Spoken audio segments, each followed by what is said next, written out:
Cervical cancer ಬಗ್ಗೆ ಅರಿವು ಮೂಡಿಸುವ ಹಿನ್ನೆಲೆಯಲ್ಲಿ ತನ್ನ ಫೇಕ್ ಸಾವಿನ ಮೂಲಕ ಪ್ರಚಾರ ಪಡೆದ ಪೂನಂ ಪಾಂಡೆಗೆ ಈಗ ಕಾನೂನು ಸಂಕಷ್ಟ ಎದುರಾಗಿದೆ.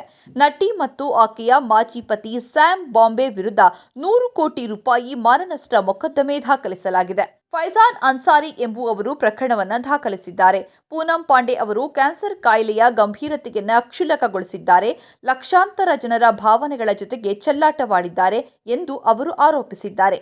ಪಾಂಡೆ ಮತ್ತು ಆಕೆಯ ಮಾಜಿ ಪತಿಯನ್ನ ಬಂಧಿಸುವಂತೆ ಅವರು ಅಧಿಕಾರಿಗಳಿಗೆ ಒತ್ತಾಯಿಸಿದ್ದಾರೆ.